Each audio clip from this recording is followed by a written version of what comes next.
All right, let's dive in. When you think about India, we're not just talking about a country, are we? We're talking about this vast, living tapestry that's been woven over thousands and thousands of years. From the highest mountains to the deepest oceans, its story is just incredible, full of depth, diversity, and this amazing resilience.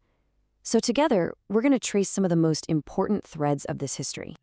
And that really brings us to the big question here, doesn't it? What is it about India's story that makes it so unique? How does this ancient legacy still shape its present and, its future?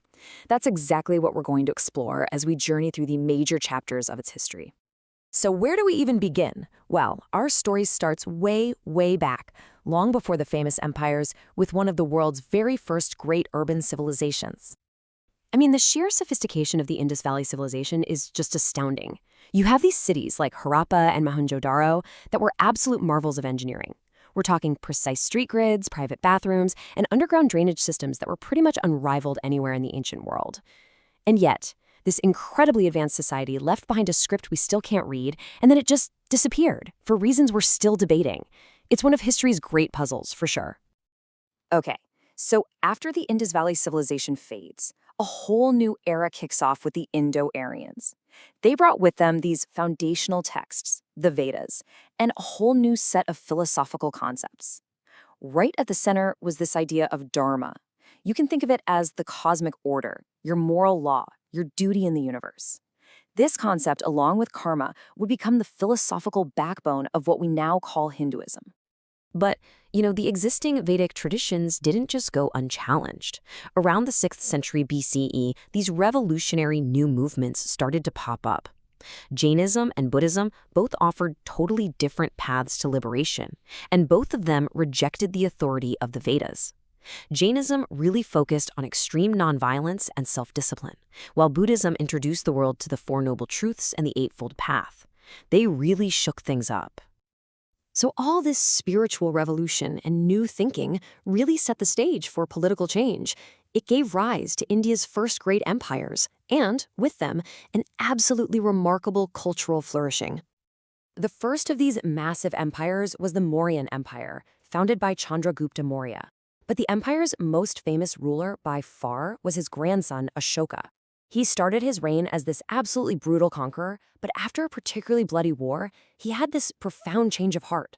He embraced Buddhism and completely transformed his rule, becoming an advocate for peace and the welfare of his people. It's a complete 180. And this is what's so fascinating about Ashoka's method. He didn't just keep his new philosophy to himself. He literally carved his ideals of ethical governance and religious tolerance on giant pillars and rocks all across his huge empire. Think about it. It was like a public declaration of a new moral vision for his entire kingdom, a revolutionary blend of politics and spirituality. Now, after a few centuries of fragmentation, the Gupta Empire comes along and boom, it ushers in what we now call India's golden age. The intellectual and artistic explosion during this time was just staggering. This is the period that gave the world the concept of zero and the decimal system. We're talking about groundbreaking astronomy, advanced surgery, and literary masterpieces from poets like Kalidasa. It was a true cultural renaissance. Now, we enter the next major chapter, which is marked by the arrival of Islamic rule. And this wasn't just a change in who was in charge. It was the beginning of a whole new cultural synthesis that would completely reshape the subcontinent. So, the Delhi Sultanate establishes Muslim rule across northern India and makes Delhi its capital. It introduces Persian as the court language, Islamic law, but maybe most visibly, it created this stunning new style of architecture. This blend of Islamic and local elements gave us these iconic structures, like the Qutb Minar in Delhi, which is still this towering symbol of that new era. The Sultanate really laid the groundwork for the Mughal Empire, which hit its absolute peak under Emperor Akbar, a guy who was a true visionary. He actively promoted religious tolerance, he invited scholars from all different faiths to his court, and even tried to create a new blended religion. That approach, combined with his brilliant administrative reforms, created a strong, stable, and remarkably inclusive empire. But this vision of unity didn't last forever. You can really see the empire's whole trajectory in the story of two emperors. On one hand, you have Akbar, the champion of synthesis and tolerance. And then, a few generations later, you have his great-grandson, Aurangzeb, who enforced a strict religious orthodoxy. His policies and his constant military campaigns just drained the treasury and sparked a lot of resistance that ultimately weakened the empire from the inside out. So, with the Mughals in decline, you get this huge power vacuum. And guess who was more than ready to fill it? The European trading powers. This brings us to a period of massive transformation and the long, long struggle for freedom. If you had to pick one single moment where everything changed, it's probably the Battle of Plassey in 1757. This is when the British East India Company, which started out as just a trading business, defeated the Nawab of Bengal.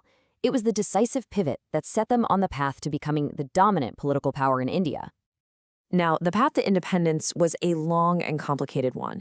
It really started with the Armed Revolt of 1857, which actually led to direct British rule. That, in turn, sparked the rise of organized nationalism.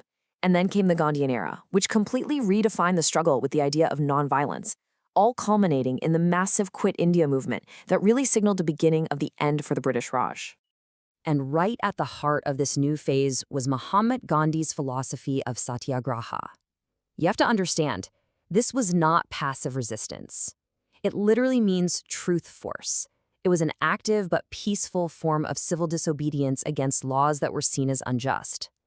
This moral power brought millions of people together and became a global symbol for freedom and civil rights fights everywhere. And so we arrive at our final chapter, the moment of independence. It was a moment of incredible triumph, of course, but it was also born from an almost unimaginable tragedy. The freedom struggle ended with the partition of British India, which created two new nations, India and Pakistan. What happened next was one of the largest and fastest mass migrations in all of human history. The scale is it's hard to even wrap your head around. Somewhere between 10 and 15 million people were uprooted, forced to cross these newly drawn borders and leave behind everything they had ever known. And the human cost was just devastating. This mass migration quickly spiraled into horrific communal violence as neighbors turned on neighbors. It's estimated that over 1 million people were killed. It was a trauma that has left these deep, lasting scars on the psyche of the entire subcontinent. So in the aftermath of all this, independent India had to take on the monumental task of building a nation. Economically, its journey has had two really distinct phases. At first, under Prime Minister Nehru, the country had this state-led planned economy.